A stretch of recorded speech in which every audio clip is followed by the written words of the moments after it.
आलू के काश्तकारों के नाम सावी का अहम पैगाम। आलू की बीमारियां, असबाब और पहचान। आलू का उगीता झुलसाव। असबाब: ज्यादातर बीमारी उन खेतों में हमला आवर होती है जिनमें आलू, टमाटर और बैंगन की फसलों की बीमारी से मुतासरा पसमानदा फजलात पड़े हुए हों। बाज़ औक़ात बीमारी मुतासरा फसल से हासिल करदा बीज से भी पैदा होती है। पहचान: ये बीमारी एक फफूंदी की वजह से होती है। आमतौर पर मैदानी इलाकों में पाई जाती है, लेकिन पहाड़ी इलाकों में भी हो सकती है। इस बीमारी की वजह से गहरे बादामी रंग के हम मरकज़ धब्बे पत्तों के हाशियों पर रूनुमा होते हैं और ये पत्ते मोड़कर सूख जाते हैं। बाज़ औक़ात बीमारी से तने और डंठल भी मुतासिर होते हैं।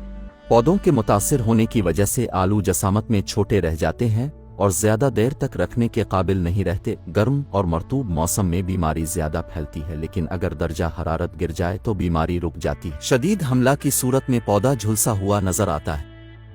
नई फसल काश्त करते वक्त अगर दर्जा हरारत 25 से 30 दर्जा सेंटीग्रेड हो तो हमला का खतरा बढ़ जाता है। मजीद मालूमात और रहनुमाई के लिए अभी नंबर पर राब्ता करें। काश्तकारी उमूर को बेहतर बनाने के लिए सावी ऐप को प्ले स्टोर से डाउनलोड करें।